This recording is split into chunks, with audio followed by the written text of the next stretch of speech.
दुनिया के हर कातिल के पास एक कहानी होती है, लेकिन एक सवाल हमेशा जिंदा रहता है, कातिल कौन? आपके सामने एक और अनसुलझी मर्डर मिस्ट्री है। क्या आप सच तक पहुंच पाएंगे?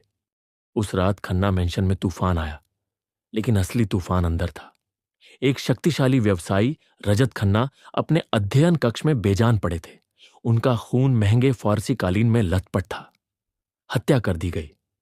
जबरन प्रवेश का कोई संकेत नहीं, कोई स्पष्ट संदिग्ध नहीं। पुलिस का बस एक ही सवाल था, कातिल कौन? 3 लोग, 3 अलग कहानियां, लेकिन केवल एक ही हत्यारा। सबसे अधिक लाभ किसको हुआ?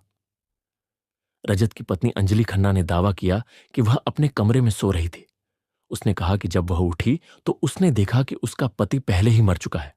बोलते समय उसकी आवाज कांप रही थी। लेकिन क्या यह दुख था या अपराध बोध? रजत के बिजनेस पार्टनर विक्रम मेहता ने जोर देकर कहा कि वह उस समय हवेली में भी नहीं थे।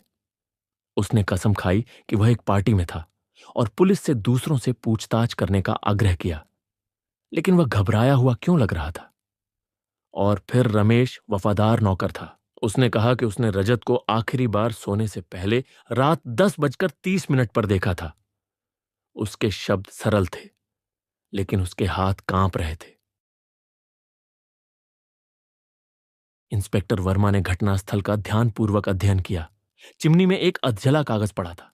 एक नाम बमुश्किल दिखाई देने वाला, विक्रम या कोई और फिर अचानक एक आवाज ने सन्नाटा तोड़ दिया। एक आवाज, कमजोर, कांपती हुई, लगभग अतीत की प्रतिध्वनि की तरह, रमेश रमेश! कमरे में एक ठंडा सन्नाटा भर गया। इंस्पेक्टर वर्मा की पैनी नजर उस पर पड़ी। उन्होंने पूछा कि उनका नाम क्यों बुलाया जा रहा है। रमेश ने हकलाते हुए कहा कि यह महज एक संयोग था। लेकिन फिर आवाज फिर बोली, मत मारो, मत मारो। यह रजत का तोता था, अपराध का एकमात्र गवाह। और उस क्षण सच्चाई अब एक रहस्य नहीं रह गई थी। रमेश रोते रोते बेहोश हो गया। उसने कबूल किया कि रजत ने उसे चोरी करते हुए पकड़ा था। जब रजत ने उसे नौकरी से निकालने की धमकी दी तो वह नियंत्रण खो बैठा और उस पर पेपर वेट से हमला कर दिया। उन्होंने कहा, उसका इरादा उसे मारने का कभी नहीं था, लेकिन तब तक बहुत देर हो चुकी थी। सही अपराध एक अप्रत्याशित गवाह द्वारा बर्बाद कर दिया गया। वे कहते हैं कि दीवारों के भी कान होते हैं, लेकिन कभी कभी मृत अपनी ही प्रतिध्वनि पीछे छोड़ जाते हैं। कातिल कितना भी छुपे, सबूत मिट सकते हैं, लेकिन हत्यारा नहीं। हर कातिल एक ना एक दिन पकड़ा ही जाता है। लेकिन क्या आप पहले ही समझ गए थे कि कातिल कौन है? कमेंट करके हमें जरूर बताएं।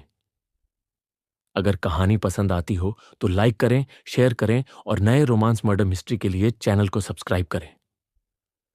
मिलते हैं एक नए राज के साथ। तब तक के लिए संभल के रहिए।